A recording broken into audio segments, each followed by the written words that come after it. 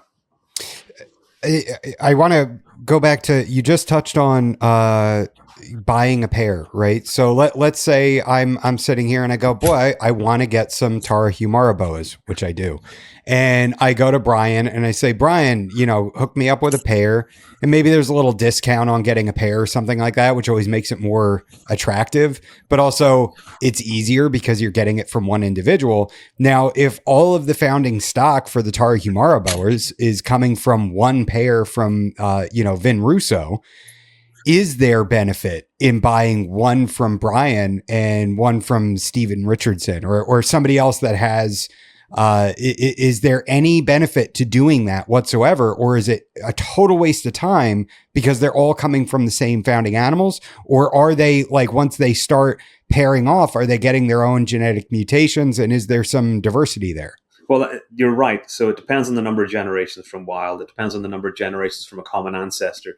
So if it turns out that Brian and Stephen both got their adults from the same, or they're finding lineage from the same person, they're not that genetically different. There may be 20 or 40 or 50 mutations separate, but that's still 50 more than there might be within a litter.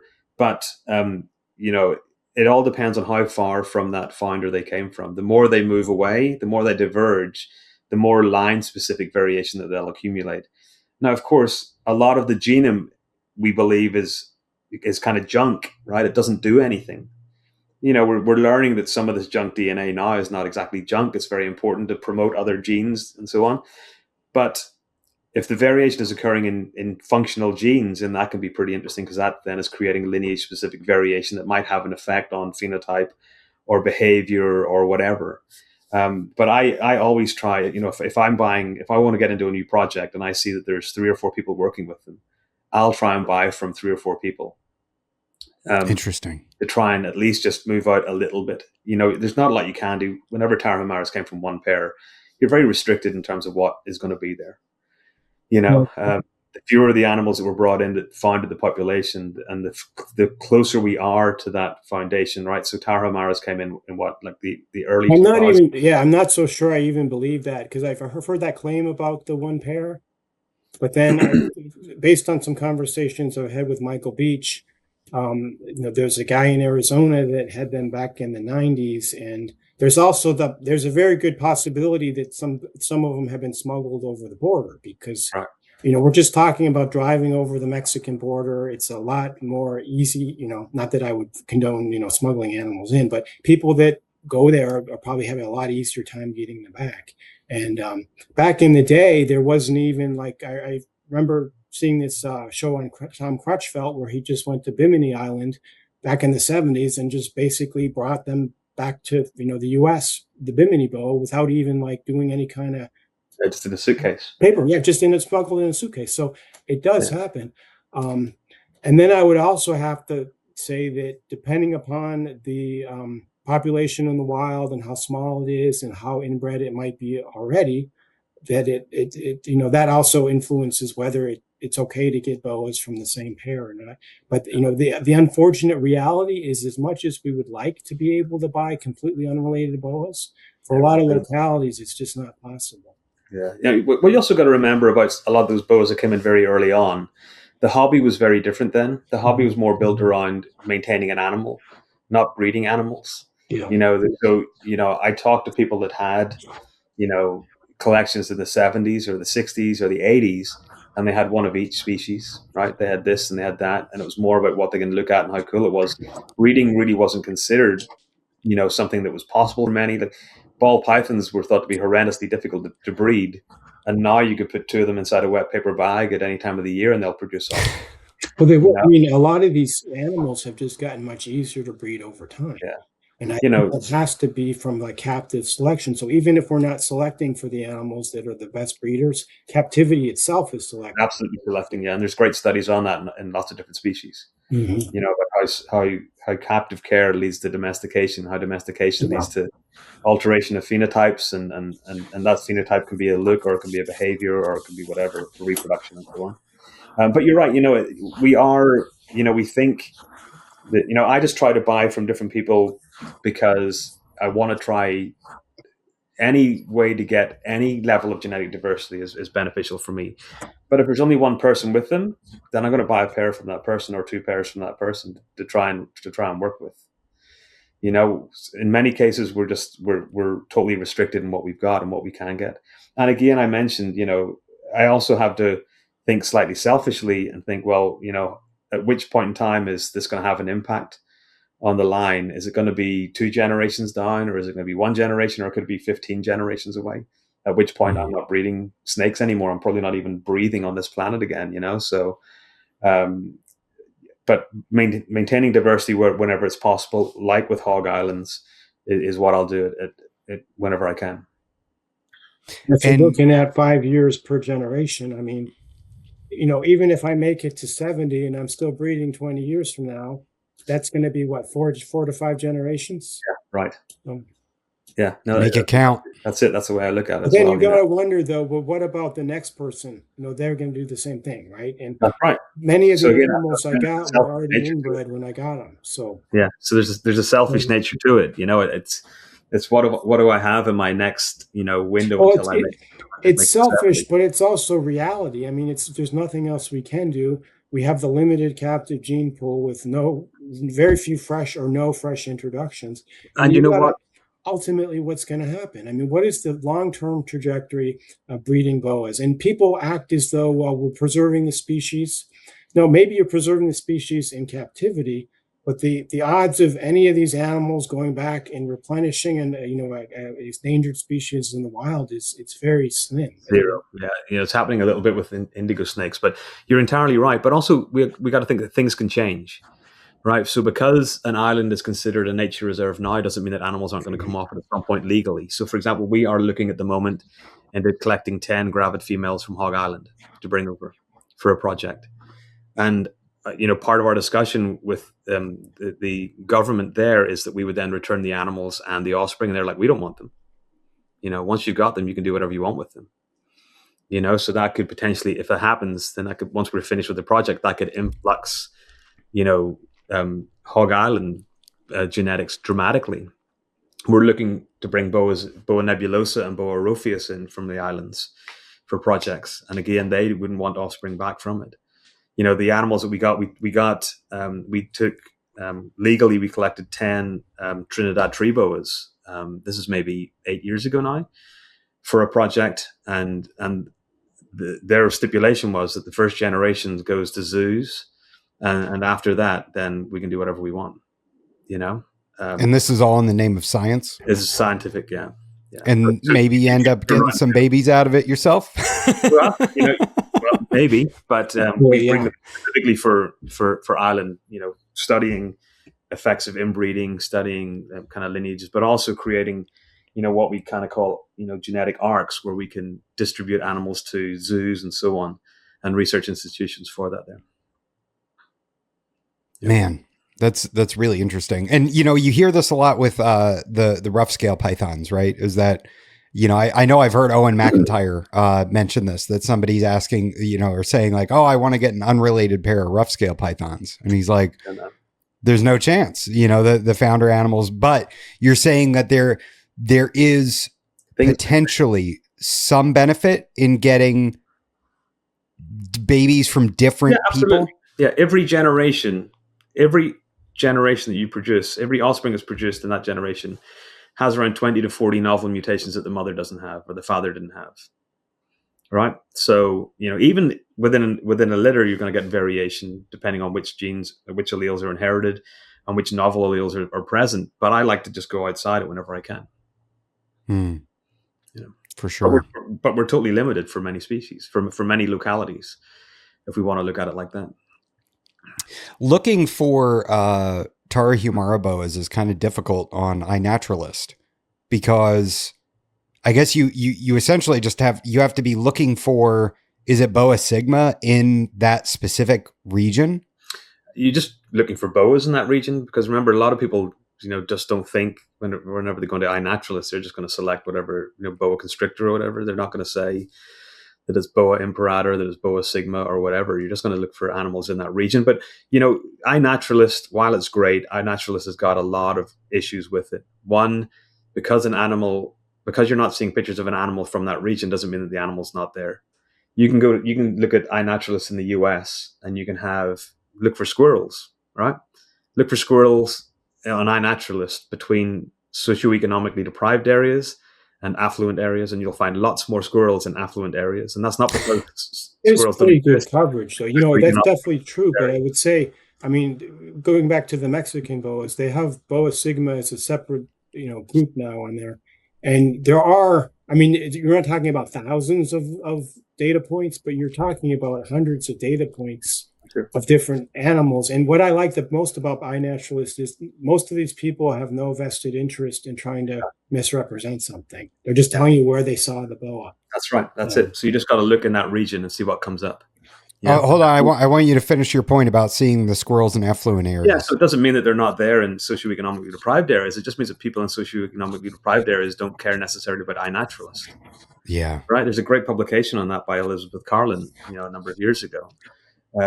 So, because the species is called Tarahumara and you're not finding Tarahumara boas on iNaturalist, doesn't mean that they're not there. It just means that people have not walked past and saw one, photographed it, and uploaded it to iNaturalist. I would say, though, that there are. I mean, I've seen boas on iNaturalist that maybe they're not quite identical to what I know as a Tarahumara boa, but they're pretty similar. Right. I've seen hundreds and hundreds of snakes and reptiles in Costa Rica, but never once have I uploaded a picture to iNaturalist. I've got hundreds and hundreds of pictures on my phone, but never once have I uploaded it to iNaturalist. And it just means that, you're relying on people that see it and take the picture and upload it. Do you think there's a sampling bias? Because, I mean, that's certainly the case. Yeah. There's probably millions of pictures out there and only hundreds or thousands get on iNaturalist. Absolutely right. Are there that many? Do the people have is somebody going to say, well, I only want to represent Tarahumara boas like this, and this one doesn't look like one, so I'm not going to upload it? I don't think there'd be too much of that going on. Yeah, I wouldn't think so. I think people that upload to iNaturalist will upload whatever they see. And I think a lot of the people that upload there are like tourists, like Americans going to some of these places. Especially birders. It'll be many people that are there to photograph birds, and they see the snakes as a side kind of thing. And they just throw it up because they're already doing it for birds. Right. That's it. Interesting. Yeah. It's been a long time since I've sat with iNaturalist and kind of looked at what's about. We've done a lot of work with Boa sigma. I was part of the paper that reclassified imperator as Boa sigma on the Pacific side. It was led by Darren Card from Todd Casteau's lab, and it involved a lot of samples. Frank Burbrink also had a nice paper that looked at variation in Mexican boas, but there's lots of areas where samples aren't present. I don't believe there was any Tarahumara boas included in their study, but from the range we can kind of got a good idea that they're sigma. What we don't have, for example, is great east to west sampling, so we don't know where imperator ends and sigma begins. And it's very possible that in some areas there's actually a very large degree of hybridization occurring. The Tamaulipas boas, I mean, those are classified as imperator. But isn't there there's a part where the West Coast kind of folds around like in the Yucatan, and maybe it's very possible. If we. Tamaulipas I don't have Tamaulipas boas. Maybe at some point, I don't really have space for any more snakes, but, they're one that I would like to get at some point. But if we ever got shed skins from them, then we could build that into the data set that we've got to determine, at what level are they sigma, are they imperator, what are they? There's a lot of localities that we don't have samples from. And of course, one of the biggest problems that you have is that you've got animals that you're buying as Tamaulipas boas, but do you know that they were actually collected in Tamaulipas, or were they collected in somewhere nearby, or were they, so only whenever we have museum specimens can we get real good, we know exactly where it was collected, which is, one of the big problems that I'm fighting with at the moment with a study that I'm involved in with Nick Mutton and Ryan Young, which is kind of working on scrub pythons. We've got lots of samples that we've sequenced their whole genomes from, and we're about to propose a reclassification of those. But thankfully, we've got some wild collected specimens that came from museum samples, that came from the Bishop Museum. But the rest of them are all from exporters, as exporting as a X, Y, or Z. So, we call in some cases, that's what's available. I mean, if you can't go and collect from the wild, you have to use what's available. Yeah, that's right. We get what we can, So, for example, the Sonoran boas, do we know that they were absolutely collected in the Sonora Desert? We don't. Do we know that the leopard boas actually came from the Sonora Desert? We don't know that. Look at the hypos and the wild type and how dramatically different they are. Do we know that they're definitely collected in Sonora? We've got no idea. We're just going by what those original animals were labeled as. So there are it's only whenever we can say, right, Scott Boback collected these animals on Coral Key and West Snake Key and bred those animals and produced F1s, and we can track the codes and so on. And then you need, as far as in captivity, then you would need like an airtight documentation of all of that. All of the subsequent generations. And I mean, people have their paperwork, people have their receipts. That doesn't mean that by itself is, it's something, but that doesn't prove anything. And there's all kinds of people, submitting this paperwork that who even knows where it came from. Like some of these CITES papers, it just says, boa constrictor, Peru, Quito's Peru. It doesn't even have pictures. So any of this could just get substituted. And, I always tell people the only way you can be 100% sure of a locality is to collect it yourself. Exactly. And then I also, as far as, it's one thing when we're talking about science and conservation, but when we're talking about the hobby side of it, we're doing this as a hobby. We love these animals as pets. We love interacting with them in captivity. And we want to keep them as pure and as representative as possible. But ultimately, this cannot be sustained for generation after generation, especially without more fresh blood coming in. And ultimately, why are we doing this? The vast majority of boa hobbyists, we're not doing this to save the species or to even really to understand more about the science. We're ultimately doing this because we like the animals and we enjoy working with them and their pets. So exactly. I love when people take things seriously, but sometimes I think some of the locality purists take things a little too seriously for their own good or for the good of the hobby, really. Yeah, no, I agree. And again, I completely, as far as for science and for conservation, that's a totally different story. But for captive boa hobbyists, that's what I'm referring to. Yeah, the majority of people are buying with their eyes, not with the region that it came from. You've been dumping a lot on locality boa keepers for a guy that's wearing a locality boa shirt. Yeah, well, I'm a big hypocrite. No, I'm not. The concept of the locality is a great thing. It's really cool. I just think the idea is kind of misinterpreted, and people have this unrealistic expectation of what it actually means and what the actual what the future of this is going to be given the current state of lack of fresh blood. I don't think it's really sustainable for more than, you can call something pure all you want, and it can be 100% pure as in descended from only that type of founder animal. But ultimately, it's with multiple generations, it's really no longer really truly representative of the locality. You could say, well, I've got a Siberian husky and I can trace its ancestry back to a specific part of Siberia where the wolf came from. But that would be ridiculous to try to claim that your Siberian husky is just a domesticated locality specific wolf, Yeah. But obviously that's a hell of a lot more generations. But, and I think that that's not a bad thing. Don't get me wrong. This is just how breeding something in captivity, this is a limitation of it when you have no fresh blood. It's not bad.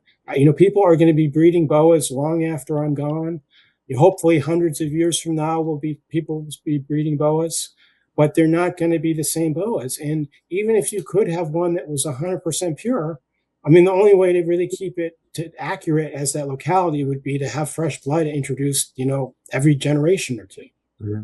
It depends on how much of a purist you want to be. And it might not be representative of the actual animals from that region, right? That's another good point. The fire boas, the fire bellies. Fire bellies, the reason they probably came in is because they look really pretty.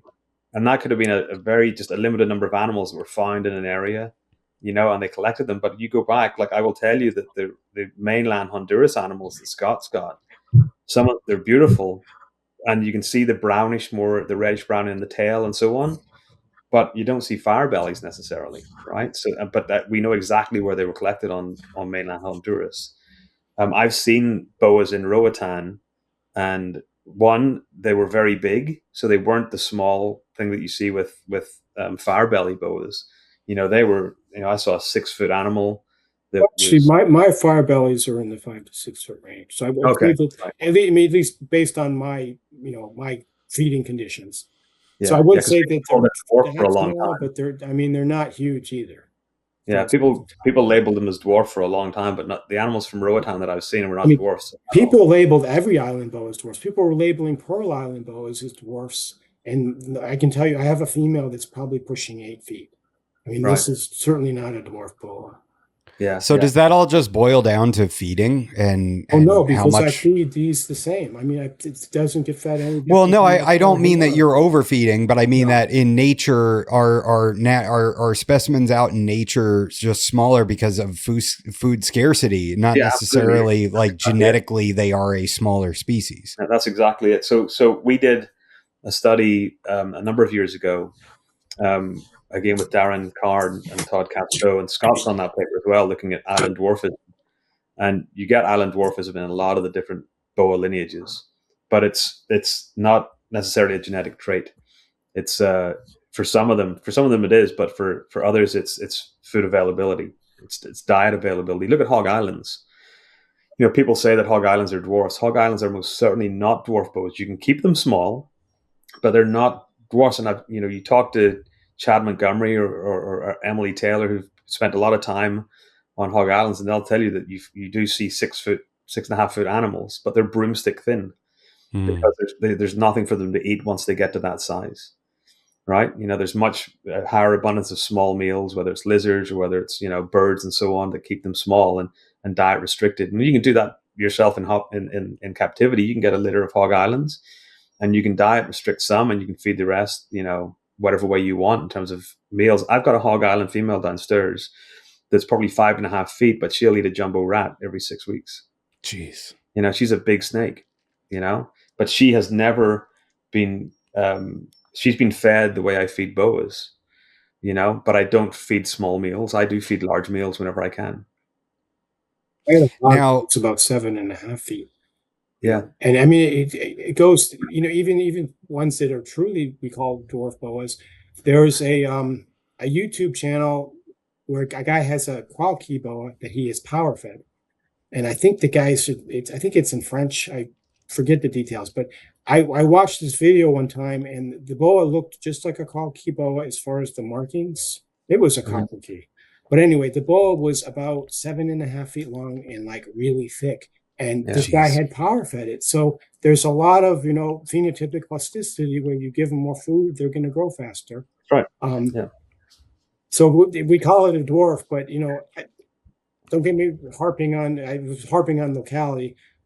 They're not really dwarf boas, because dwarfism is a specific thing in humans. It's a specific mutation that we're talking about. Whereas these are just naturally occurring small boas.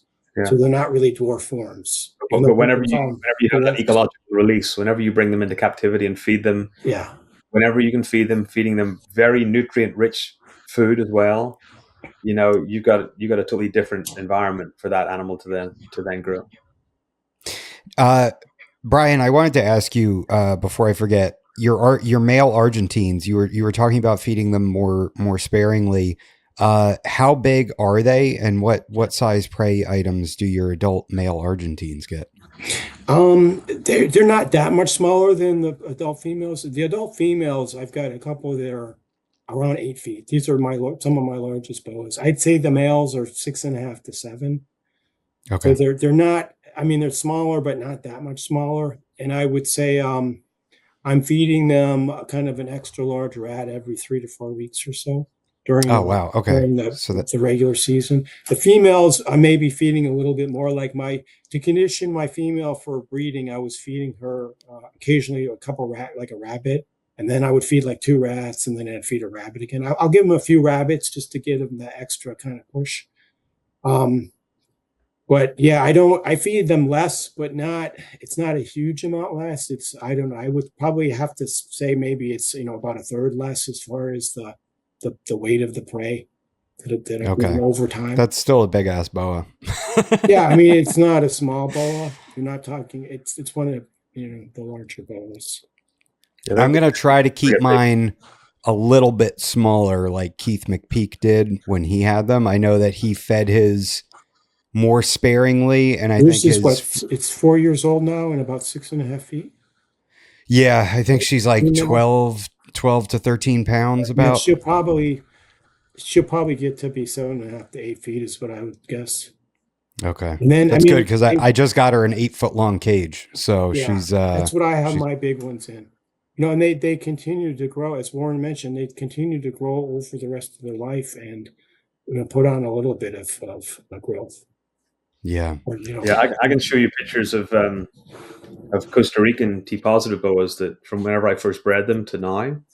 And the first time I bred them, I just found a picture last night. It's of a blue, nitrile glove sitting beside it, and the glove spread out is the same size as the female while she's curled up gestating.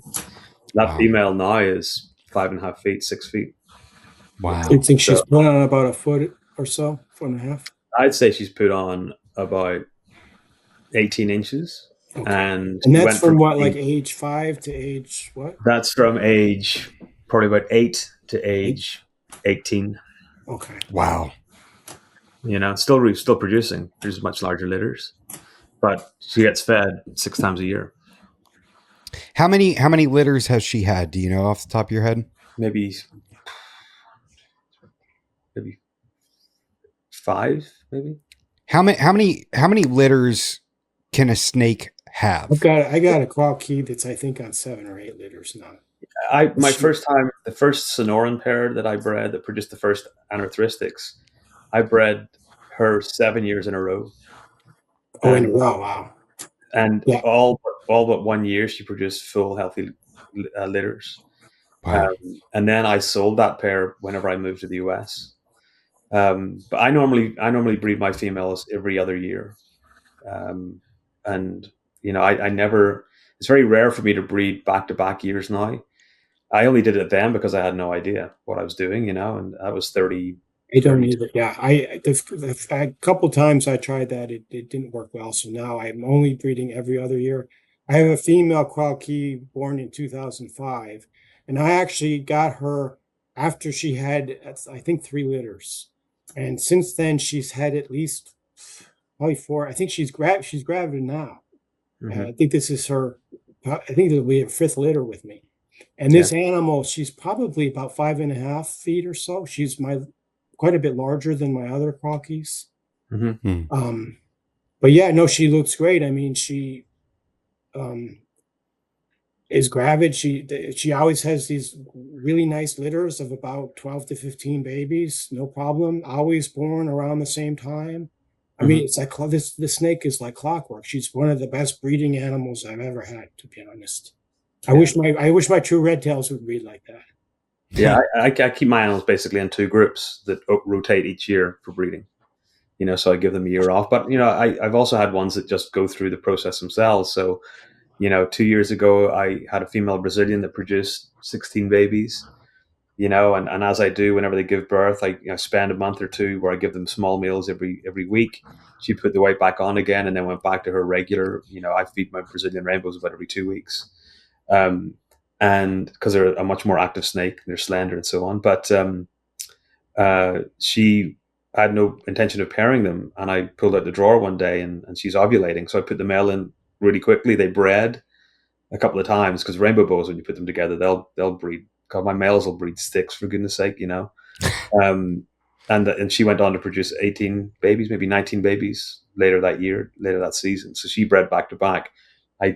She hasn't thankfully ovulated this year, so she's getting the year off, but sometimes they just go through the process.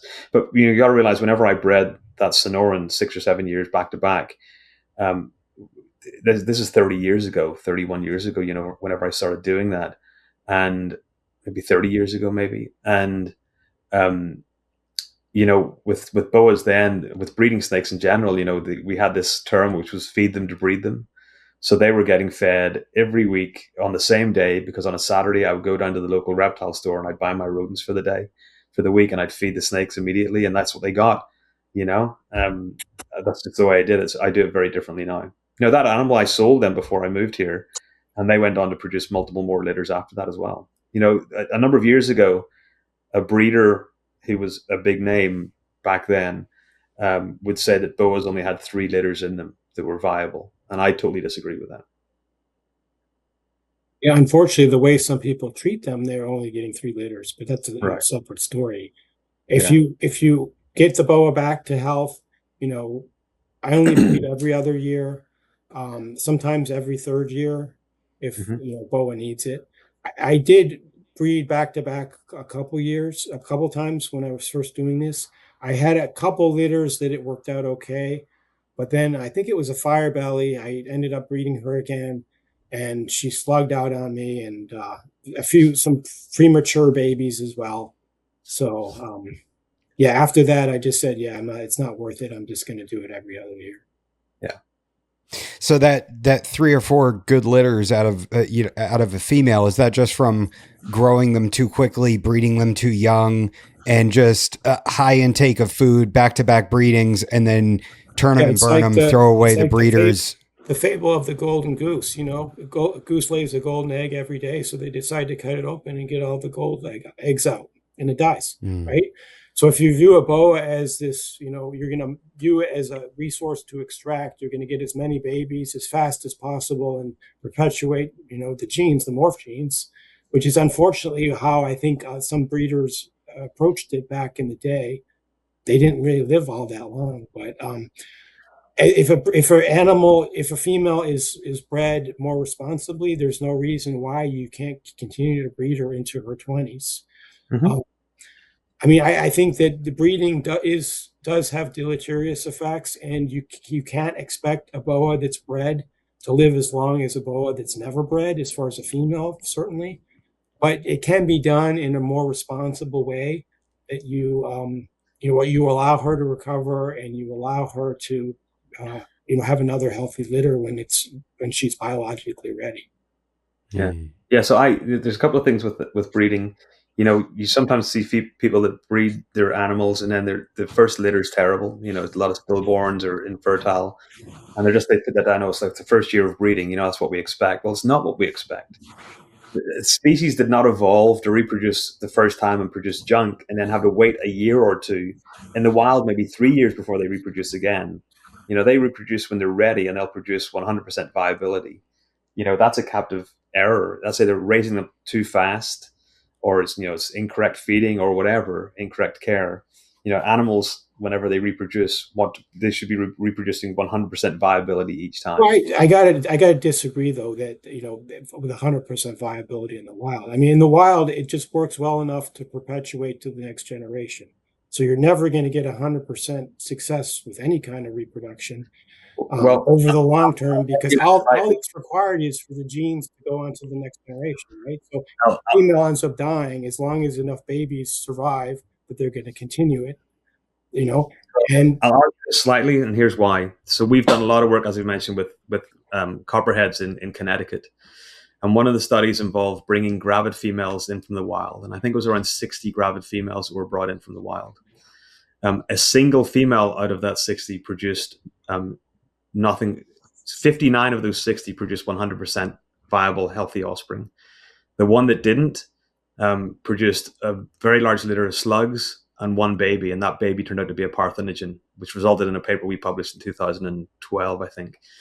But the rest of those did not produce slugs, right? So those babies, because I remember we were down in South Carolina where they were housed, and we sexed 100 and something, 120, 100 and something baby copperheads over a weekend.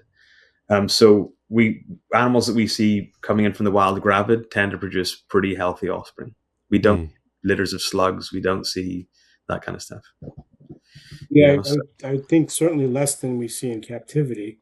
But I guess my point was that but I mean, it's pretty normal though to have babies that are born that are just not healthy and they just don't. All right. No. Yes. No. That's fine. That's what I mean. Yeah. You can have that, but you don't see the frequency of that very commonly in the wild. You'll definitely still get the anomaly here and there, but not what you see in captivity where people are just putting it down to first year breeding. That's not. Yeah. It's got to be less overall because the animals are breeding when they're ready and when the environment tells them they're ready and the resources are there, rather than when the breeder tells them it's time for them to breed. Right. Evolution does not select for reproduction, especially in an animal that doesn't breed every year. Going way back to a thought I had before about sperm quality and animals. A lot of these animals are coming from tropical environments that are warm throughout the entire year, and there's not a cooling period. It just reminded me the last time we spoke, Brian, about, or I think it's twice now that we've talked about it, about animals surviving in spite of nature, not because of nature. So in captivity, would providing a cool down period, even for a tropical species, still give you potentially a better outcome and higher sperm quality because they've been given a duration that is cooler and is going to potentially let the male have higher quality sperm? You know that in the rainforest, it's not a homogeneous temperature, right? So I'll use Costa Rica as an example. We can go into the rainforest, and I bring a temperature gun with me every time, and I can go to areas that have got sunspots, and they could be sitting at 95 degrees. But you can go to areas in the base of trees and so on, and they could be sitting at like the 70s, the high 70s, right? And the ambient, if you're just walking around, might be 84 or 86. So environments, especially if they go down by rivers, especially under, into the banks of rivers, into holes there, they could certainly be down in the mid 70s, high 70s, even in the hottest part of the year. So the environment is not homogeneous. It's very heterogeneous in terms of the temperature variation across them. So while we might say that, well, they don't get the temperature fluctuation in the wild that they get in captivity, they very much could. There haven't been any radio tracking studies on females and males that look at what's happening to them temperature-wise during the year. I just wonder, though, about how much they seek different temperatures, because it's one thing if there is the different temperature there. There's another thing if they're forced to be in a different temperature. Like if a colibrid in North America is forced because it's winter, it's got to deal with the cold. That's one thing. But if you have just, an environment in Costa Rica where the temperature ranges from, let's say upper 60s all the way to the low 90s, if the boa can select, it's not going to preferentially, I wouldn't think it's going to preferentially select a cold place, to get ready to mate. And then for the rest of the year, it's going to go to the warm place, although I don't know that for sure. But as far as, I think, Adam, you were talking about using it in captivity with a tropical species to induce reproduction. Just higher quality sperm, not necessarily that it would. I find that hard. Would it optimize? I always found it hard to believe that the temperature by itself would be what was contributing to better sperm in a male boa. I mean, maybe the temperature is signaling something else that's getting it ready to breed. But I think people coming from colibrid breeding had this, the whole paradigm was that the cold temperature itself is stimulating the spermatogenesis. Whereas, is that really the case with a boa that's not from a tropical area? Or it's not? Well, I'm not, and that kind of, that's not, that was sort of, that wasn't the point I was trying to make. I was saying, are we optimizing then by giving a cooler period and give them a break from, feeding and from heat? Would it optimize? I'm not, it's kind of like taking creatine and lifting weights, right? Yeah, like lifting weights is beneficial, but you optimize when you add in the creatine and when you hit your macros and all this other stuff, right? So it's these little optimizations that end up. I'd say maybe that we're optimizing the boas that are breeding, and those are the ones that are breeding because they're adapting to the conditions that we're providing. And so then with subsequent generations, you're going to have boas that are better adapted to those conditions. And how much the exact dropping the temperature, I mean, I don't drop the temperature on a lot of my boas and they breed just fine. I think that the food cycling is a lot more important than the temperature cycling, to be honest. I think that there's a lot of different things that will work breeding boas. There's a lot of different cycling that will work. There's a lot of different, captive conditions that can be successful. It's not a one size fits all. And then, certainly there are things that work better for one type of boa than another. So I think people trying to really kind of pigeonhole it into this, it's this way or it's this way. It's just, that's just not how it is. Yeah, I've always said it's whatever works in your situation. Exactly. People ask me all the time about how do you breed emerald tree boas, and I'm like, this is how I breed them, but it's totally different than the way Chris Rice breeds them. It's totally different than the way other people might breed them. It's just what works in my room. So the same thing happening with boas. The reason I cool my Sonorans down so much is that Sonoran boas are the northern range of boa. Sigma, of boas in general, and they get cold temperatures in the winter, in Sonora. But I've mentioned also that back in Tulsa, I didn't change temperature variation. There was always a hot spot available of 88 degrees, but the other end of the enclosure was sitting at maybe 68 or 65. They could move between the two, but I never saw them move between the two. Once they went to that cold end and they sought that cold end out, they never went back to the heat.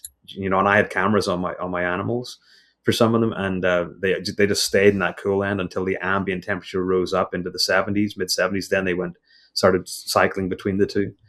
So I think they if you offer them a good temperature gradient, they'll seek out the temperatures they need when they need them.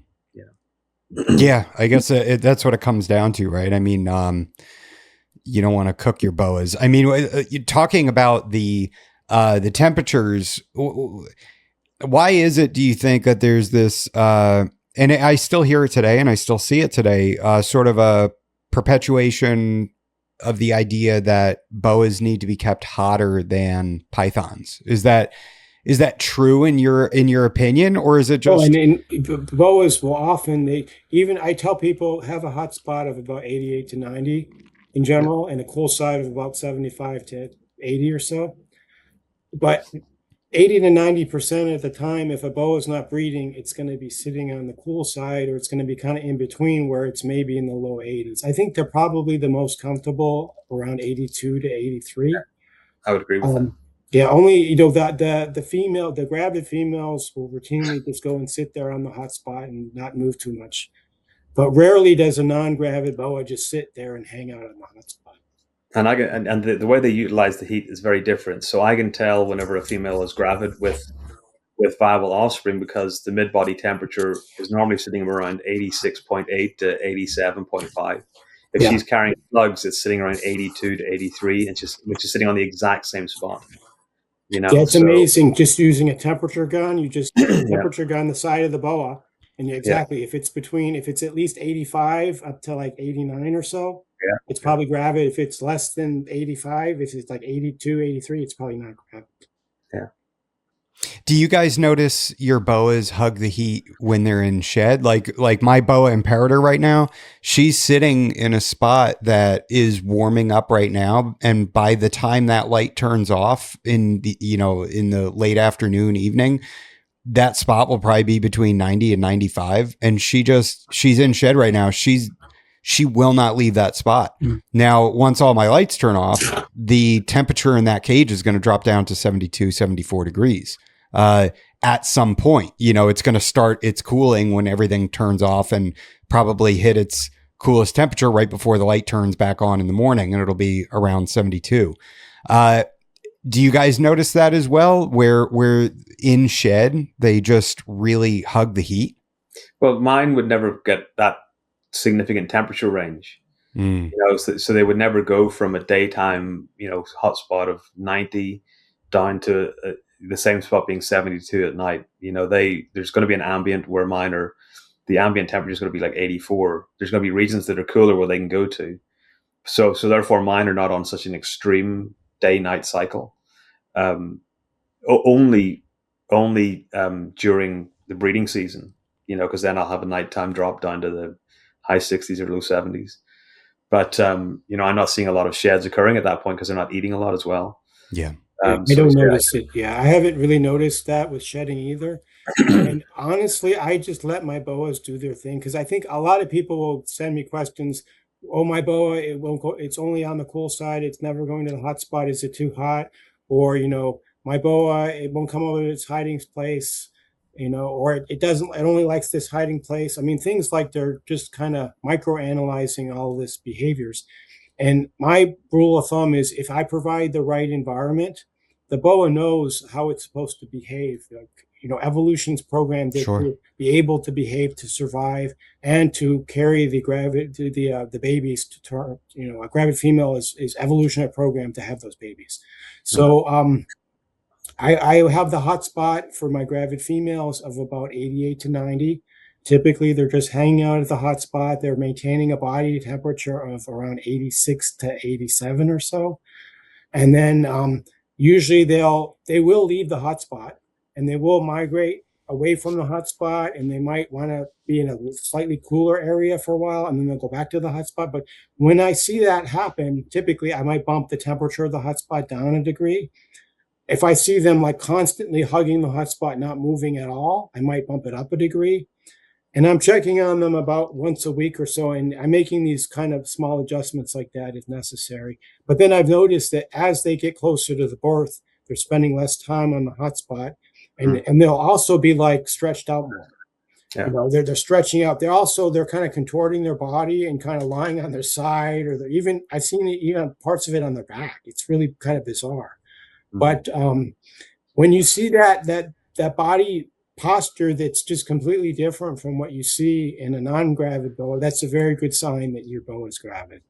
Yeah, and you'll see it in the, so I keep most of my snakes in ARS enclosures, ARS racks, and I'll find variation among females, even from the same litter. So right now, I've got a gravid anarthristic het leopard Sonoran and a anarthristic leopard Sonoran side by side, and the anarthristic leopard is coiled up in that nice beehive that you often see, and right beside her, her sister is lying much more in a loop, but her body all on that heat panel, because I've got the large heat panels in those, and it's just whatever way they're using heat. But as Brian said, as that goes on, as her gestation becomes closer and closer to birth, which I'll normally see in Sonorans being about 95 days post-ovulation shed, she'll be moving away from that heat, and she'll be sitting on the cooler end more frequently. She'll be contorting her body and so on. So you can see variation across your snakes about how they behave while gravid, but generally, you want to see them on the heat, at least in the earliest stages of that period. Yeah, I mean, this is just a behavior that I've observed with most of my boas when they're in shed, is they are just all about the heat, and then when they're not in shed, they'll go to the other side of the enclosure. If they just ate, they might bask, and it's just interesting watching them thermoregulate. And I'm not stressed about it at all, because I'm giving them, I feel what they need. I know that not everybody does the night drop year round, but during the winter, it's a more extreme night drop where it goes down into the 60s, and then during the summer, it's going to be in the mid 70s. But so far, I haven't had any illness or anything by doing that. Do you think that I should get rid of the heat bulbs and go to, heat emitters, or do you think that heat bulbs are tried and true and just kind of old fashioned? Yeah, if it works for you, whatever works for you. Yeah. If your animals are shedding and they're eating and they're defecating, then just keep doing what you're doing. Right on. If you start seeing changes, if you start seeing, digestion issues or, not shedding great or whatever, then that's time to think about the environment you're keeping them in. But if they're healthy, then do what you're doing. The biggest mistake many people can do is that they'll change what's going well because someone says, well, that's not the way you should do it. Yeah. You need to disregard what people on social media say as well, because many times it's 180 degrees wrong. Yeah. Just do what works for you. When people get into boas, I tell people, read the books, read the Vin Russo's book, certainly, and all the other really good boa books. Check into podcasts and hear a lot of different opinions from people about how other people are doing it, and you can kind of mimic your starting conditions off that. But then you just kind of got to go with what works for you. And year after year, you're going to learn something new. And every year I learn something new breeding boas. I don't think I'll ever learn everything, but I do it a little bit differently every year based on the previous years. And I think I'm getting a little bit better as time goes on. I'm still no expert, but I'm still, learning year by year and hopefully getting better over the long term. So that's what I would recommend to people. And don't just because somebody says X is a terrible thing to do or Y is a terrible practice. No, do not take people at face value on social media, Yeah. I mean, I switched over to bulbs quite a while ago and stopped doing the 24/7 heat. I think after I talked to Lucas Lee, and he was like, dude, the sun comes up and it gets warm, and then, the sun goes down and it cools off. And I know that's how he keeps a lot of his snakes, is with heat lights. And when they're off, I think at night, he just lets the temperature go down a little bit. But everybody's in their own individual climate. There's from so many state variables. to state. It's we're talking wild. about millions and millions and millions of different things that can be changed on different snakes and different people and different environments. And there's just, there are certain things which are acknowledged to be not good, like feeding your boa twice a week, for example. I don't think anybody would say, yeah, that's a good idea. But there's a large range of acceptable husbandry practices that may vary somewhat between keepers and do not necessarily lead to better results in all situations. It's very situational. It depends on your situation and your snakes. Yeah. So I want to get into Madagascar boas. So the Dumerils boa and the ground boas, which I think the Madagascar ground boas are some of the most beautiful snakes out there. And it's really depressing that there's not more in captivity. Well, like, what's going on there? Are they hard to breed? They're not easy to breed, but also for a snake that gets 8 feet, sometimes 9 feet, they only produce 4 to 6 babies. The babies are huge. The babies are absolutely huge, but they only produce, I've got friends that have bred them and they've got an 8.5 foot female and she's dropped out 3 babies and no slugs. Wow. The way they do it. They are very different than Dumerils, which will produce, larger. They still produce large babies, but they'll produce, much more, 12, 14 babies in a litter for a smaller snake. I think there were less available as well when they were originally exported with the Madagascar ground boas compared to the Dumerils boas, which I guess, since they reproduce better, that's the Dumerils boas are by far the more commonly available these days. Yeah. And there's still, you'll find them throughout Europe and stuff, but it's very difficult to export a CITES Appendix 1 animal from between continents. Yeah, there's very few people that have Madagascar ground boas. I can think of, like, at least that I know. There's not a lot out there in captivity. So where in evolution did these two boas split? And I mean, they kind of have a similar head structure, but when did they break off? Let me see if I can find the paper. There's a nice paper by Graham Reynolds that talks about that. It's possible that Dumerils might actually be 2 species. Also, I've heard that there's a dwarf of them, right? Yeah, but the dwarf, it could be just selection in captivity. We don't know. It'd be nice to sequence those individuals. But, Michael Beach has those. They get to be but you look at. They look the same, so I wouldn't think it's a separate species. I would think it's just a smaller population. Yeah, it just could be selective breeding and so on. But you in the paper by Graham a number of years ago, it showed the split. In this phylogenetic tree, and you had Dumerils. You had 2 lines of Dumerils, and then from that there you had ground boas as well. Whereas if it was 2 species, if Dumerils were 1, you should only see 1 line, and then the line beside it will be, the fork will be for the ground boas. But if I can find a paper, I think they used a molecular clock to kind of date the split as well. I'm trying to think when that was. It was a while ago. It was probably 8 or 9 years ago that we saw that paper published.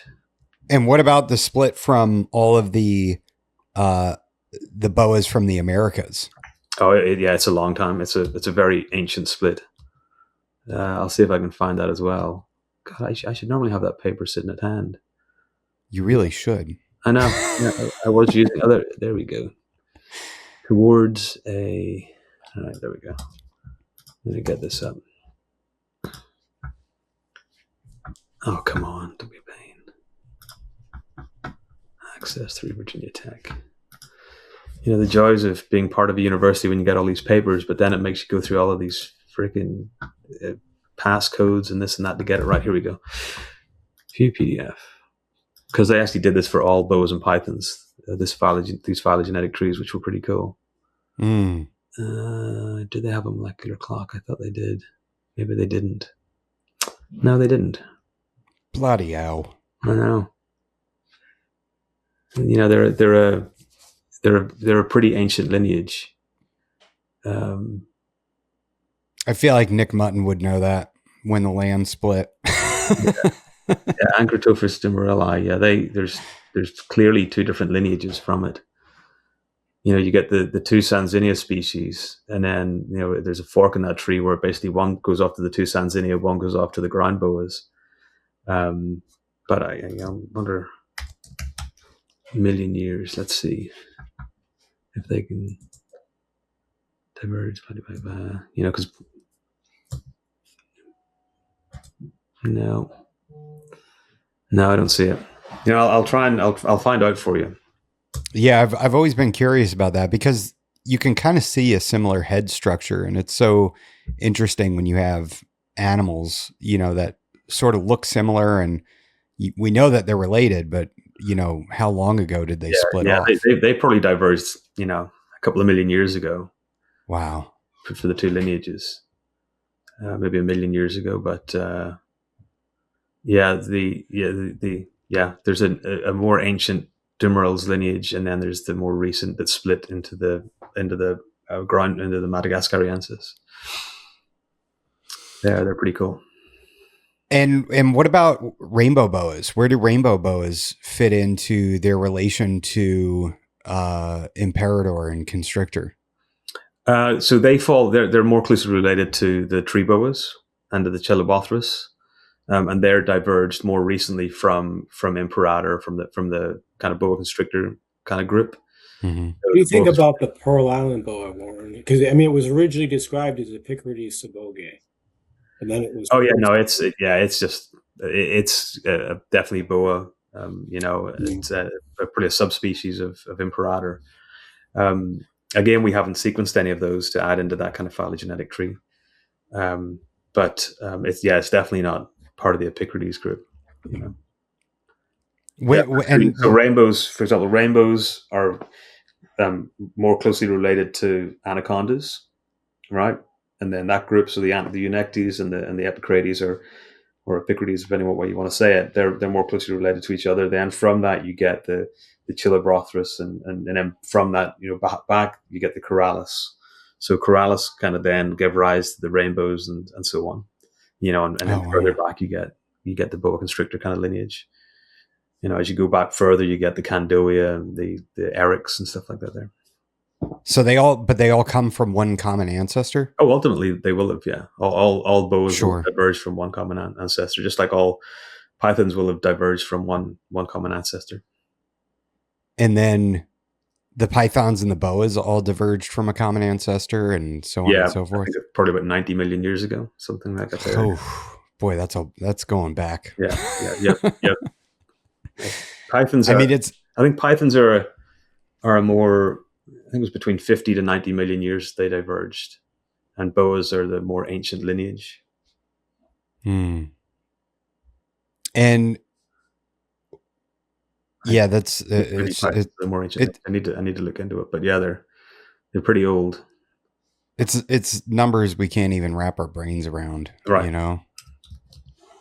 Yeah, it's like. Oh, yeah, I mean, where did life come from to begin with? The $1 million question. What single cell? 3 billion years ago. Yeah. Algae, right? Ultimately, all came from that. Yeah, the basal radiation of pythons. So from the first python lineage, diverged somewhere between 43 and 70 million years ago.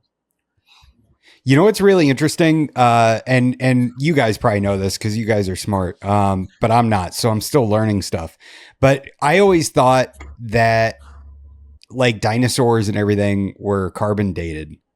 And then I found out that carbon date a fossil because it's not. There's no more carbon. It's only about 5,700 years for carbon-14. So I think it's only good for like up to around 100,000 years or so. I think it's 50,000 years. Yeah, because the half-life is 5,730. And by 50,000 years, carbon-14 is totally depleted. So they have to look at the volcanic ash crystals below and above the bone. Yeah. And look at the depletion of the uranium-238 and potassium-40. That's it. Yeah. So you got 50 to 60,000 years of carbon date a fossil. After that, it's based on layers. Yeah. I didn't know that. I always thought was cool. So as you know, growing up as a kid in the 70s with the dinosaurs and early 80s, I always thought, they have so many dinosaurs, and we all know exactly what a Tyrannosaurus Rex looked like, or Triceratops or whatever. But then, a lot of these dinosaurs, they're only based on a few fossils of just a few bones. So you got to wonder, like, how much artistic interpretation goes into. Yeah, we were. Right? Yeah, I took my lab for a trip up to New York City a couple of weeks ago, and we went to the American Museum of Natural History, and we were walking around, their dinosaur exhibits, and it was kind of funny. It's just like, there's the interpretation, but we have absolutely no idea. We don't know that they weren't pink with yellow polka dots. Yeah. We just got the bones, and we don't even have complete skeletons. And it's only now that they believe that many of the dinosaurs actually had feathers or types of feathers. Oh, and the posture. I remember, like, as a kid, there were like movies from the 50s where they would have a T-Rex and it was like completely upright like this, right? And then like Jurassic Park came out in the early 90s, and a completely different posture of the T-Rex, which is supposedly the more accurate posture. Yeah. And now, even now, I think people are saying that as Warren pointed out, T-Rex may have had feathers, or the appearance of the T-Rex might be completely different from what we saw in Jurassic Park. Yeah. Oh yeah, totally, right? Because they eliminated lips and like everything to make them more scary looking. And like now when they do these documentaries, they show the T-Rex and they made it like considerably huskier, and it has more fat deposits and it has lips, so its teeth aren't showing all the time. Yeah, it's super interesting. Dinosaurs are so cool, and I think it's so cool because we know so little about them, and we're never going to know. A lot of reptile keepers started off with dinosaurs. I mean, this is how, when I was like 3 or 4, my mother would take me to maybe not 3 or 4. When I was like 5 or 6, I started to go to the Peabody Museum at Yale, growing up in Connecticut, and they have like one of the most amazing dinosaur collections in the entire world, fossil collections. And as a kid, I would walk down the hall of dinosaurs and I would be like, yeah, this is amazing. And I had this idea that, dinosaurs are just very common, and you can go into any museum and you can see similar types of displays. And then, in high school, I went to the American Museum of Natural History that Warren was just talking about, that and the Smithsonian are the 2 best museums in the world by far, the Natural History Museum of the Smithsonian, American Museum of Natural History. But anyway, I digress. You have this idea that dinosaurs are commonplace and that we have, thousands and thousands of specimens, and it's just not true. We're talking about a very small amount of specimens, and there's a lot of interpretation that goes into the science, and it will definitely change in another few, and it changes year to year, of course. And I'm kind of like going off on a tangent here, but human evolution. We don't understand anything about human evolution, and we think we do. And, we found this new human species every so often, like the Hobbit that was found, I think, back in the 90s. And then the whole thing has changed, and like the understanding of Neanderthals. I mean, when I was growing up, like Neanderthal was supposedly a subspecies of Homo sapiens, right? And now it's its own species, and we have this completely different understanding. But it's just fascinating how like society and pop culture and our own emotions really feed into the interpretation of some of these things. Yeah and not to mention the whole thing with Neanderthal is that they talk now about the brain size, and people automatically think like, oh, it must have been smarter because its brain was bigger. But like the parts of your brain that take up the most real estate are the parts that like come from aggression and everything, right? So like the more you domesticate an animal, the smaller brain the brain becomes over time. Isn't that the case with humans? Like modern human actually has a smaller brain than our prehistoric or not, well, our previous ancestors, as we've sort of moved ourselves inside and made life more simple. And, we rely so much less on violence now than we used to. You could say we rely more on violence, though, with all the wars. This is true. There's less individual violence, but there's probably more violence overall. And I mean, human history is a very short flash compared to like evolutionary history. You're talking about all of the history that's happened over the last 1,000 years. That means nothing in evolutionary history. True. So, yeah, I don't know. But we've done so much damage in the last 1,000 years. Maybe not. I mean, who's to say though? I mean, what is life going to be like 1,000 years from now? Are humans even going to be around? I mean, we could go on for days at this podcast, and we're getting off on all these other topics, which are very fascinating to talk about. But yeah, it's always great to talk about snakes too. Yeah, for sure. I'm just like a windbag. I could just go on and on about whatever thought pops in my head. Remember when it comes to brains, but the brain, the regions of the brain will differ dramatically among different lineages because they're using the brain differently. So like the midbrain will be larger in birds and will be larger in fish because they're living in a 3-dimensional world, right? They're moving up and down and left and right and so on, whereas we don't. We're living on one plane, and therefore we visualize and think differently, and therefore that midbrain will be much different in size. So you look at brain structures across different species. For example, something like a lamprey.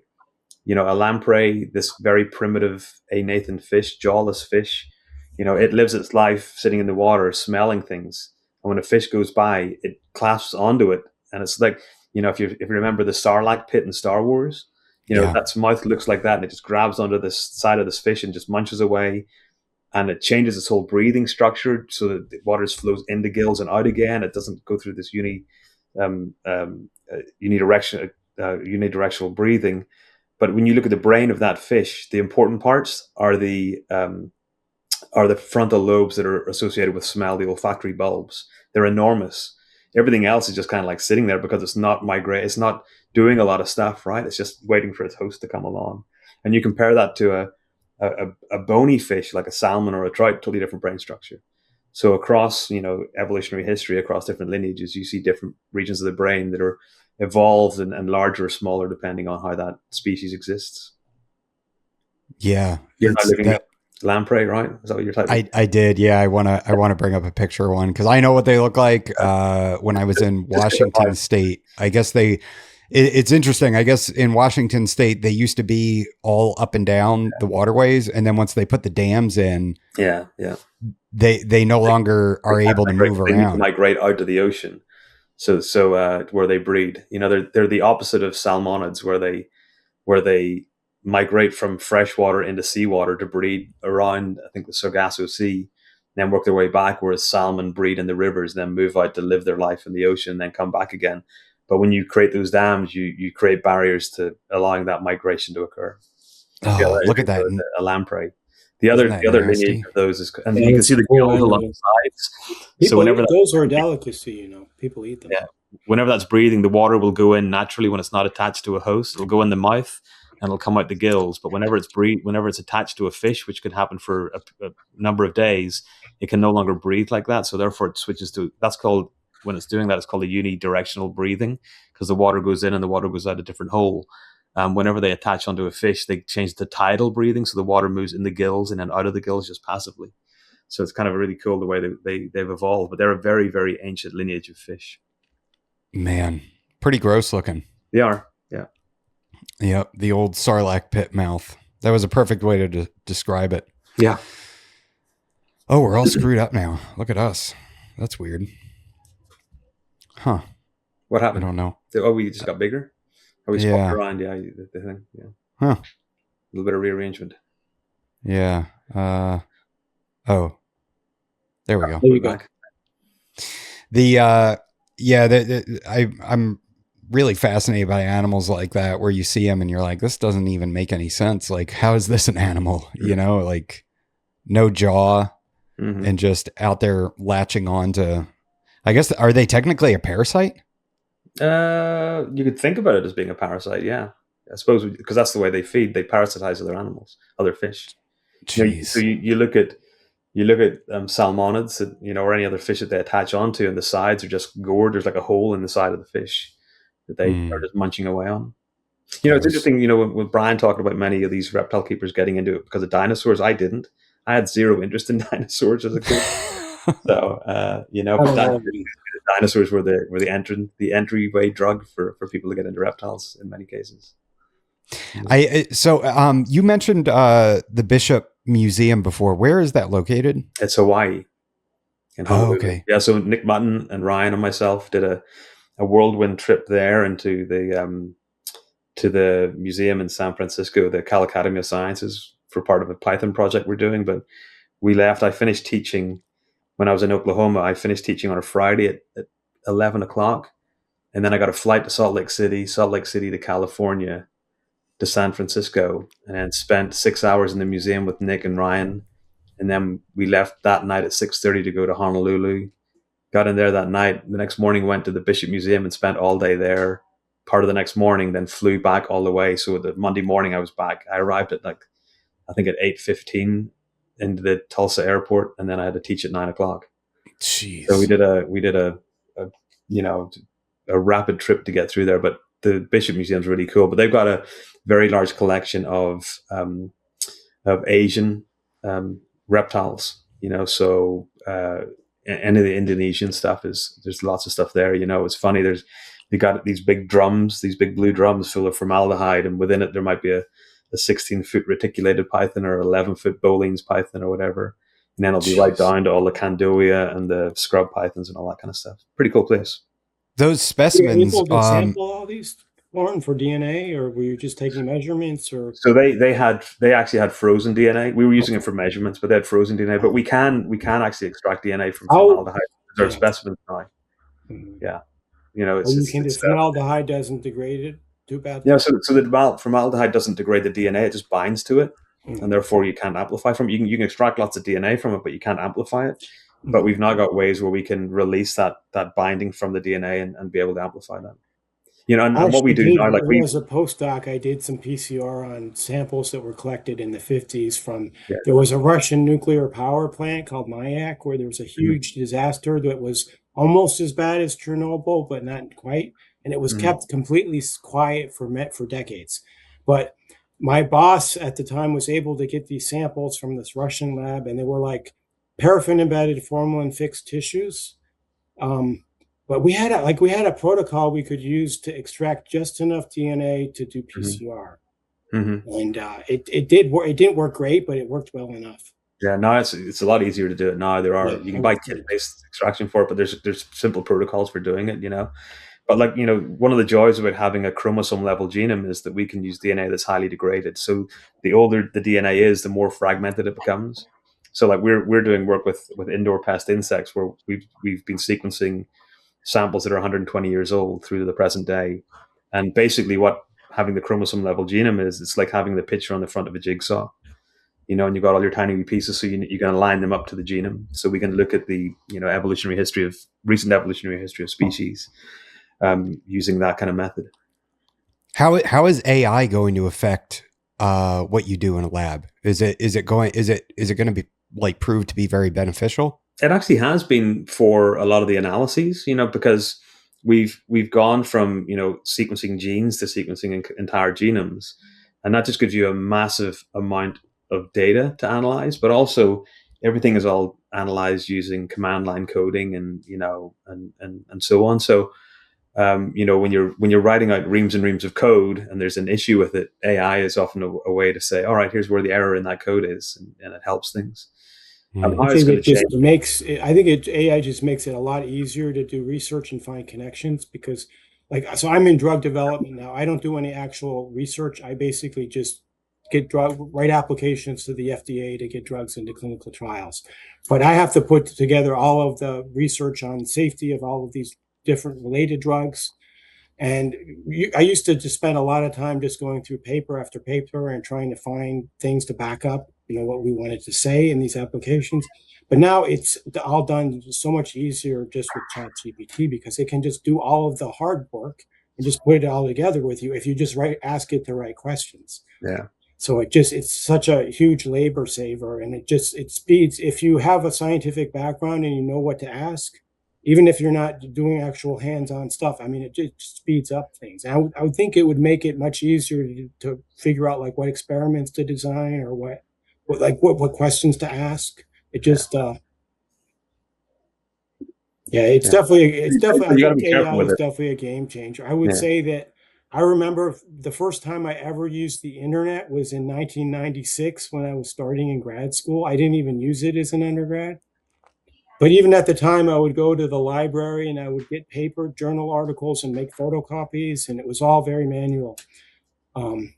And now, I mean, we can't imagine a world without the internet. But now with AI, I think it's that same type of leap, as far as the productivity increase and the information increase and just the power that it provides. Yeah, like I'll use it, whenever we're developing a project, I'll use it as a first pass to say, right, pull me up 10 papers related to this here. Now you got to be careful, because you got to know what you're talking about to use it, because it will also throw up a lot of crap. And you could do a search with it, and then it'll throw up a bunch of crap, and then you turn around and type back in again, no, that's incorrect. And then it'll be like, oh, sorry, you're right, it is incorrect. Let me pull up something different, and it could be pulling up 10 more incorrect things. So it's not like we can just sit down and not have a strong understanding of the field and what we need to do. Because if we just relied on it completely, you're going to end up with a bunch of junk at this point in time. Yeah, give it a year. I would say about 10. In my experience, about 10% is just complete junk. But it's interesting, Warren. You just tell it, no, that's wrong, and then it like completely agrees with you, which is kind of it doesn't argue with you. Yeah, and then, of course, it finds the right. Then it can like find the right stuff. Yeah. But I think and then different platforms are different. So we wouldn't use ChatGPT for diagnosing code issues. We would use Claude AI or whatever. Some of them are more tailored to different applications. I try to avoid it whenever I can, but we'll use it for certain things. So getting back to boas, I know that we discussed dwarves and how that's not really a thing, but there are smaller species of boas, right? That's undeniable. It depends upon how you define dwarf. I'm just kind of being semantic here about like the definition of like a human dwarf, for example. Yeah. Would it still technically be considered like insular dwarfism, or is it not considered that? That's kind of, I don't know. I'll let Warren take that question. It's kind of semantic, what you call a dwarf. Yeah. What do you think, Warren? Yeah, I think insular dwarfism is a real thing, but I think you got different routes to get insular dwarfism. It's we see it. It's kind of interesting. In mammals, you get the opposite. You get insular gigantism, but in reptiles, you get tortoises have insular gigantism, though. Yeah, right. So you get different lineages doing different things. But again, it's whenever you release them from that ecological pressure that they're under, they could change dramatically. If, however, it's controlled by a single gene or a handful of genes, removing them from that ecological pressure shouldn't change. They should all remain small. Right. So captivity is a good indicator of whether that insular dwarfism is ecologically driven or whether it's genetically driven. Okay, so that brings me into my follow-up question.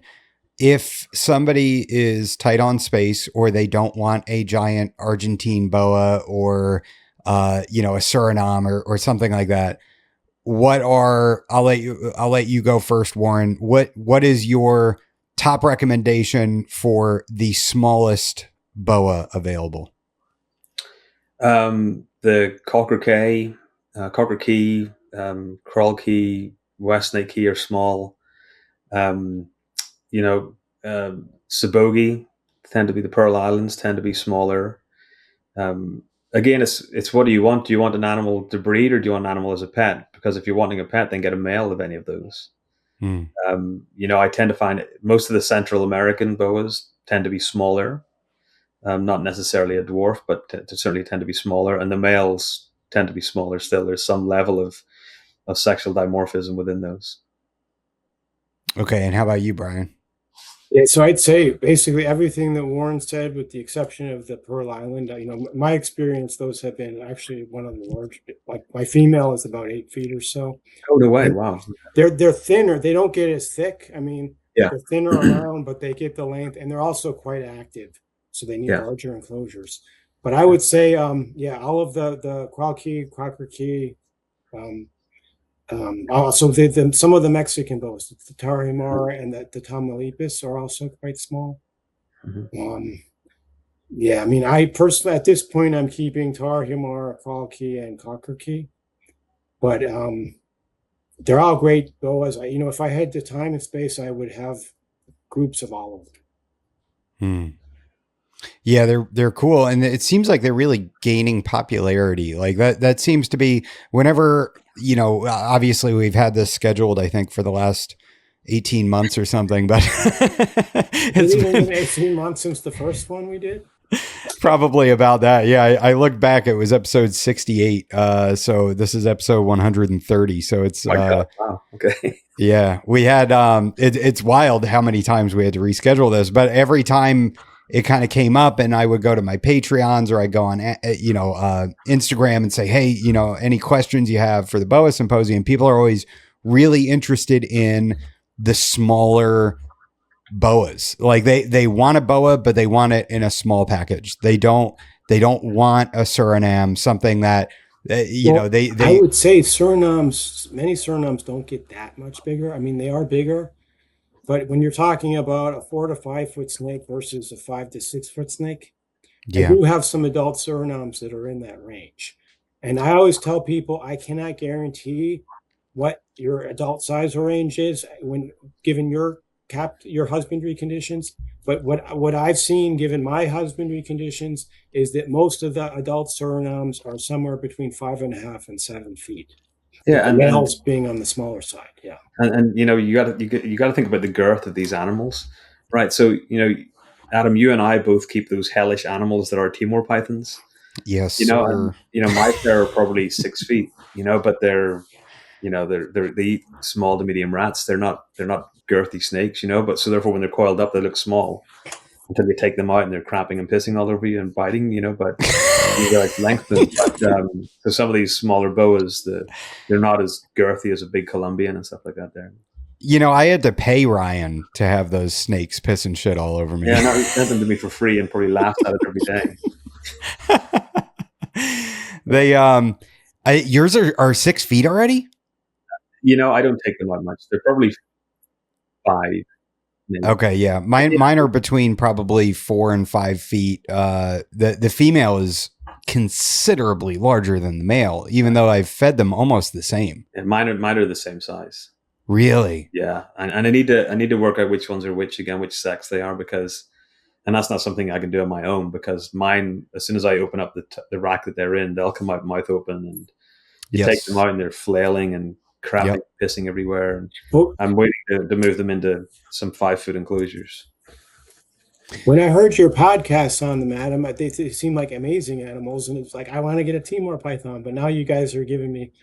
I'll send you a pair. I like that. No, I have my Sri Lankan pythons. Those are all right. So yeah, so you got those good. Yeah, those. I don't want to say I like them better than my boas, but I'll just say that those are the best pythons I've kept. Yeah, so they're the Pimbura.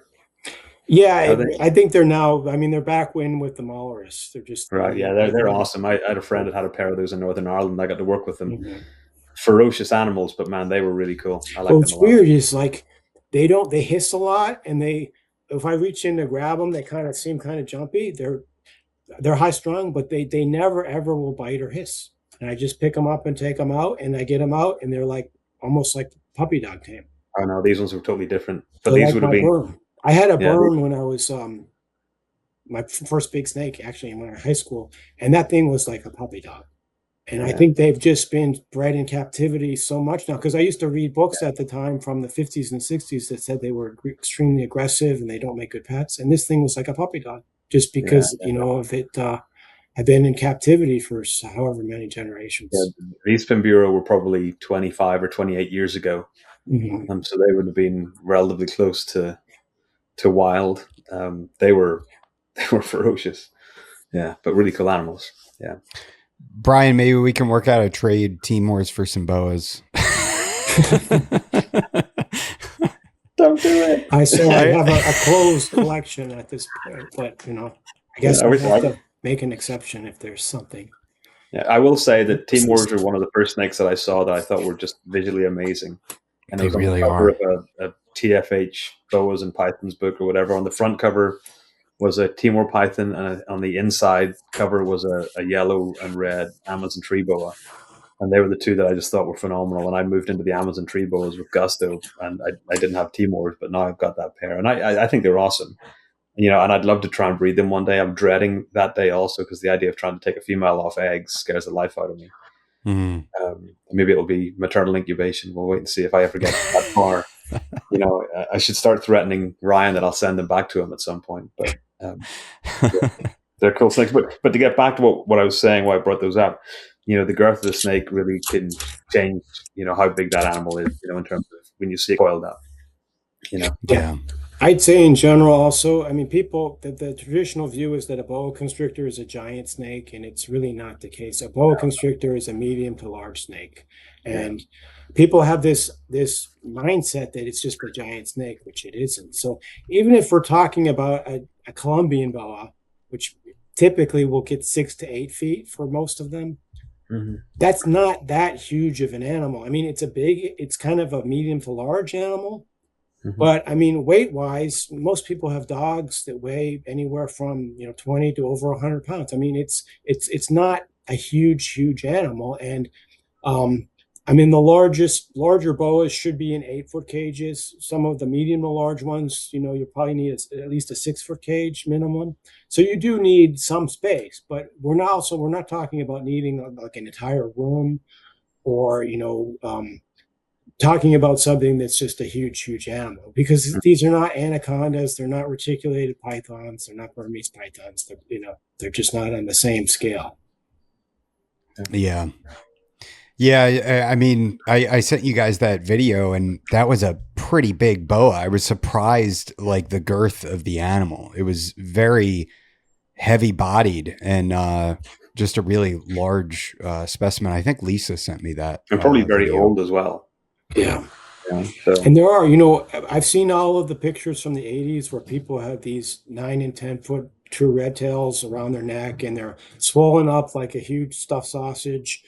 So I don't doubt that those things exist, but I can tell you from my own personal experience, I have never seen a true red tail anywhere near that size. The largest true red tails I've had have been up to 7 to 8 feet. The same thing. I mean, Argentine boas. I had the largest boa I ever had was an adult Argentine that was about 9 feet, and it doesn't mean there aren't out there, or it couldn't potentially get to be like that. But I mean, we all know. I mean, you watch a basketball game, and these people, some of them are 6.5, 7 feet tall. That is not a normal height distribution in a typical human population. So. Just because it exists doesn't mean that you're likely to ever encounter something like that. Yeah. Do you think that's what scares a lot of people away from getting into boas? Is just I think so, because like people will reach out to me and they're saying, well, I want a snake, but I want a boa. It's got to be a baby. I want to get it when it's real small. I want to raise it from a baby. And I tell them, look, it's much better, especially with true red tails, if you buy a 1 or 2 year old, because it's already well established. It's not very big. I mean, a 1-year-old red tail's only put on maybe 6 or 8 inches, right? So it's still quite small. You're not going to miss out on its development. It's basically the same snake, just a little bit bigger. But people have this mindset. They want to get like a baby, and they want to raise it, and they want to interact with it. And they think somehow if they're not interacting with it, it's going to be aggressive, or it's just strange. I wonder how different you each, like how different your customer bases are between the two of you. If like, do you get a lot of pet keepers that come to you, Warren? I get a lot of them for Brazilian rainbow boas. I think I get a fair number of them for Sonorans. I rarely have to advertise Sonoran boas. People come to me about them, but what I breed is there's some specificity to it. I produce a lot of like anarthristic Sonorans and leopard Sonorans and stuff like that there. And I think the animal that's in the, anarthristic Sonorans are certainly they're not inexpensive, but a leopard boa that's between $300 and $600 is generally what will go to a pet trade or pet kind of thing. My womas tend to go, they're split between pets and breeders. If they're in the 300 to 600 range, you'll get an even split. When it's above that, whenever it's some of the anarthristic leopards or whatever in the 1,500 to 2,000 range, that tends to go to breeders. Same thing with the Costa Rican T positives. That kind of stuff tends to go to people that are focusing on some projects with them. They rarely buy one; they'll buy several across different litters and stuff like that. There. Yeah. Nice, Brian. How about you?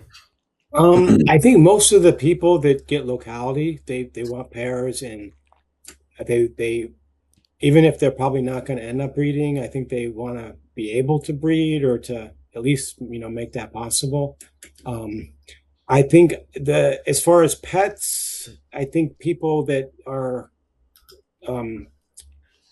like I sell a lot like Coops Pastel Colombian boas. I kind of push those as a pet because they are such great pets and they're relatively inexpensive and they're beautiful to look at. So I kind of push people that want a pet in kind of in that direction. A lot of people seeking out pets want dwarf boas though, because they have this idea that even a mid-sized boa is going to be too big. And usually I'll push them to a Tarahumara or a Qualkey, depending upon which they prefer. And then interestingly, I don't do a lot of morph boas, but from the morph boas, it seems like a lot of the people are getting them as pets, and even the more expensive ones. Like I sold some Super Morans that I had, and I'm pretty sure the people just wanted them as pets, and they just thought they were really cool looking. And I think part of it is I'm not a morph chaser. I work with morphs that have been around for like 20 years or more. So they've already kind of dropped in value, and I don't do the morph thing from the perspective of I'm going to get on the latest and greatest and make a whole bunch of money, and then it's going to decline in value. I bought a few genes that I was really interested in that I remember when they came out when I couldn't afford those kinds of boas because I was too young. And now they're much less expensive and they're still really cool animals to work with. So that's kind of how I approach morphs. But I don't know, because I don't often, the person doesn't really tell me if they're going to breed it or not, or if they're strictly as a pet. But I think a lot of the people that get them thinking that they're going to breed the animals, ultimately they're not going to breed them because of something else is going to kind of interfere in the way, or they're going to realize it's not as straightforward or as simple as they may have thought it was. That makes sense. All right, guys, let's wrap up the Boa Symposium Part 2. And All right. yeah, it was good to finally make this happen. It got, as I said before, rescheduled several times. I mean, I think I went through having like the flu and then a stomach bug and then a flu. And Warren, you had a funeral and some travel. And Brian, you got sick too. And yeah, it was there was a lot going on in the past few months. So the first one was episode 68 or something. This is episode 140. So are we shooting for 200 for the third one? Yeah, 130. So yeah, around 190. Yeah, 200, somewhere around there. Great. Well, thank you so much. And then we'll talk about feeding again. I love it. It's I think feeding is such an interesting topic, and I do try to talk about it as much as possible because I want people to stop overfeeding their snakes. Mm-hmm. And I also want people to not underfeed their snakes, and I feel like every time we talk and we have these conversations, it just sheds a little bit more light. And we learned a lot about boa sperm today too, which I'm sure maybe nobody expected that, It's an important topic though. It is. Well, especially if you plan on breeding boas, right? I mean, you get one shot and that's it. No pun intended. It was kind of intended.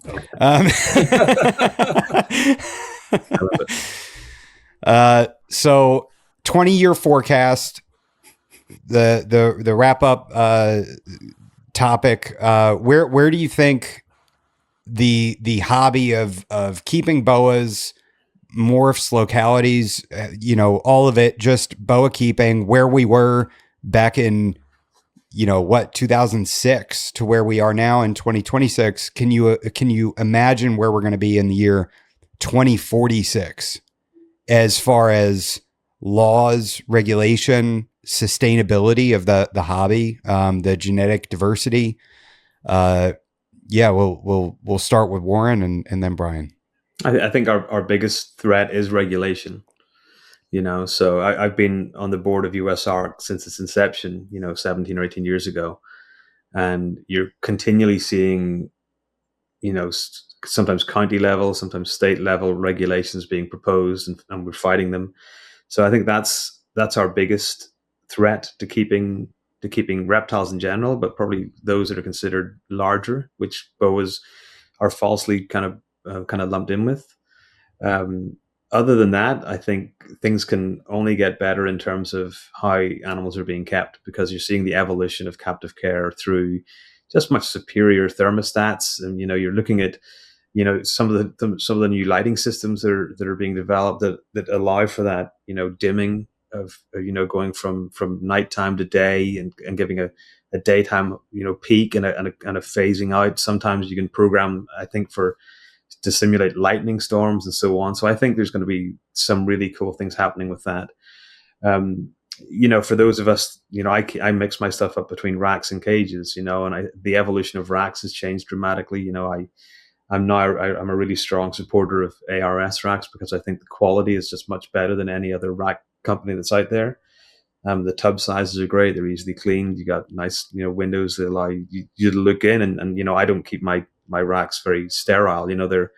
There's wood, there's branches and stuff like that there to give the animals some things to move around on, but being able to control them very accurately with the new evolution of thermostats that are out there. The herpstat thermostats are just exceptional. And when I was at Tinley in March, Brian from ARS showed me the new ARS thermostats that he's developing, and they are incredible. So I think things are going to be great for how we keep, and there's enough of us out there now that are keeping locality boas and producing locality boas that I think they're still going to be available. We might lose some lineages, we might lose some localities. It's the way it goes, but it's important to think about this. I think about it as a hobby, not as a business. So therefore, whenever I'm breeding animals, I'm not just pairing animals up to sell. I'm pairing animals because I want to make a specific project. And generally that project for me is 2 or 3 generations down the line. And I'm producing what I need to have for it. So these are very long-term projects that I work on. And unlike 20 years ago, whenever I might not have been able to sell, super hyposonorans, and therefore I stopped producing them for a few years, I don't necessarily do it that way now. I just roll with the economy. If people buy them, they buy them. Cool. If they don't, I've got space to keep them. I don't produce more than I can maintain, so, but I think it's, I think the hobby is just getting better. People complain about the ball python market, and I've certainly complained about that a lot myself, but the ball python hobby has allowed for the evolution of hobby outside of ball pythons dramatically, because a lot of the things have been developed for ball python keeping, and they've made reptiles. They've changed the whole way we look at reptiles, and the public looks at reptiles. They're no longer these kind of weird people that are keeping them in their basements. They're kids that are going onto YouTube and seeing these colorful animals that they think are wonderful, and they get into those, and they might get into other reptiles as a result of it. So, I certainly am appreciative of that aspect of the hobby. I don't like aspects of it, but I think it's helped a lot. So, I'm very positive about the future of reptiles. I wouldn't be keeping the number that I have if I wasn't very positive about it. Brian? I know I have to 100% echo what Warren said about the positive outlook. I would say that, since I've been keeping reptiles since around the 80s, there's been quite a big shift. At the time, I was kind of the outcast, so to speak. Reptiles weren't really mainstream. And then it seemed like in the 90s, they kind of went a lot more mainstream. There were a lot more shows. There was a lot more products, Reptiles magazine started, for example.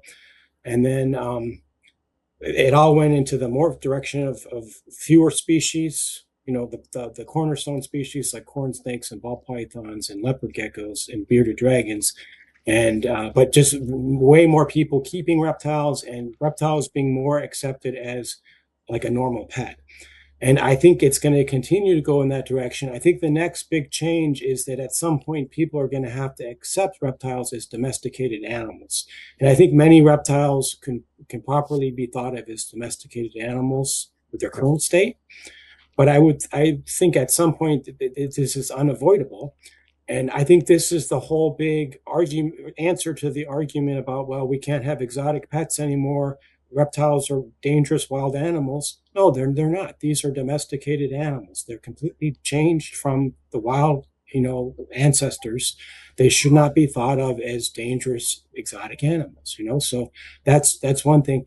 I think also that as far as with morphs, people are going to be less chasing the latest and greatest, the newest morph to appear, because there's only a certain number of different types of pattern and color mutations that can happen in an animal. And we see it happen in all of the same mutations happen in different animals. You have like genes in ball pythons that have the exact same thing that happens in boas. And, people are now waiting. A lot of people are waiting for a piebald boa, which may or may not be available already. But this is the one big thing that ball pythons have that the boas don't have yet. But my point is that at some point we're saturated as far as the morphs. So we have to focus on quality animals, more like a dog breeding paradigm. We breed almost like a specific breed of snake. Rather than thinking of it as a morph, you almost are thinking of it more along with like a breed of a little dog. Obviously, it's not going to be quite to that point at anytime soon, but that kind of thinking. I think as far as locality boas, I think there will still be locality boas. We will still have some animals coming from the wild. Maybe certain countries are going to open up more and there'll be, more genes available to work with. There may even be new ones described, like somebody goes to a new environment and gets a new locality boa and is somehow able to get it back into captive breeding. I mean, it could happen. I don't want to lose hope. I would think that many projects are going to be more akin to like a morph in that we're not breeding truly a Suriname red-tailed boa, we're breeding a captive representation of a Suriname red-tailed boa. And obviously we're putting in what we think, like I'm selecting a boa that has really nice peak saddles or really cool intersaddle markings or a really long red tail with at least 10 tail saddles, for example. But that's not really representative of an actual Suriname red tail. So that's certainly going to happen. And people are still going to be debating these things until, way after we're long gone, because there's so many different ways of thinking about this and interpreting things and seeing how things are. But yeah, I think it is definitely going to still be going. People are still going to be into reptiles. I don't think it's a fad that's dying out.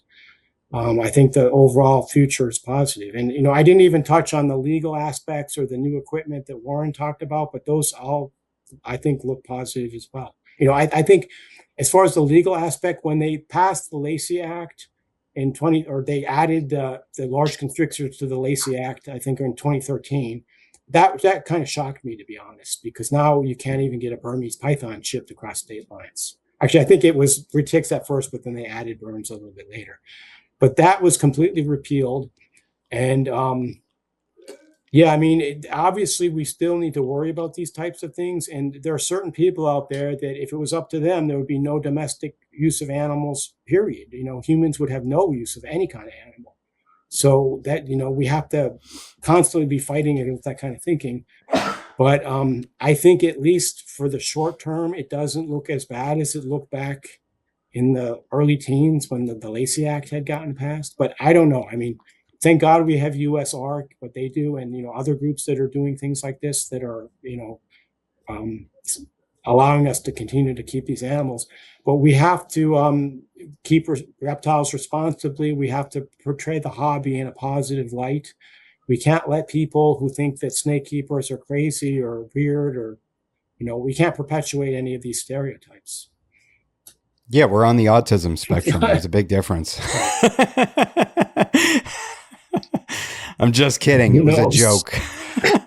Well, some people probably are. I mean, it's not a judgment thing. It's just this is people have different behaviors. It's not. There's no right or wrong way to behave. I mean, yeah, my behaviors are definitely.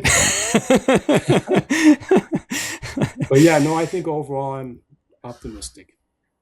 Yeah, I agree with that. One real quick, I'm sorry, but I have a Patreon question from Lisa Farina, and this is for you, Warren.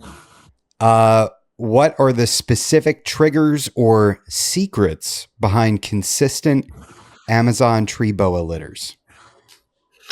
For me, it's the Amazons will breed, I find, at any time of the year. It triggers into food. So I don't temperature cycle my Amazons. I just food cycle them. And, whenever I want to breed them, I'll bump up feeding to, Amazons are very like, they're very like colubras in many ways, and you can feed them more frequently. So I'll feed my Amazons sometimes, every week. Normally they'll be on it every 2 weeks, but if I want to breed them, then I'll feed them smaller meals, but every 5 to 7 days for the female. And then I'll do that for a month or 6 weeks, put in the male, and they tend to go at it pretty quickly. Right on. So, Amazons are not hard to breed at all. They're very easy to breed. And it's just, make sure their humidity's right, keep their temperature. I offer a hot spot of 88, 87, 88, and an ambient of about 84, 83, and they thrive. And they can get big. Some of my biggest females have been close to 7 feet, 6.5 feet, eating medium rats, producing litters of 20 to 25 babies at a time. Jeez. But they're, so, and then you go to the Trinidads, the Corallus Ruschenbergeri, and they'll be 7 feet, eating medium to large rats, and huge, big beasts, But consistent breeding is just, if I want to breed them, I just bounce the feeding up, for about 6 weeks, and then pair them up. Right on. Easy. Real quick, here's a picture of my Timor. Yeah, see, that's not right, because you're not showing a picture of the floor where it's just covered in feces.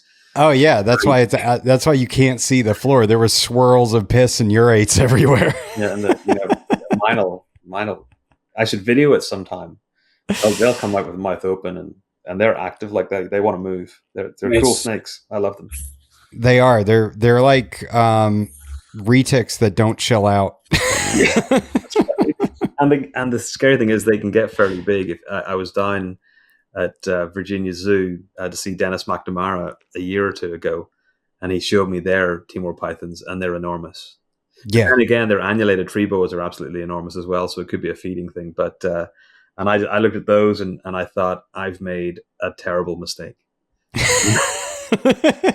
I don't think you had a choice, right? Like they were coming to you whether you wanted them or not. Thanks, Ryan. Yeah. Yeah. Oh boy. All right, guys. I appreciate you. Thank you for coming on. It was a lot of fun. Yeah, it's great. Look forward to the next one. Yeah. Likewise. Bye, buddy.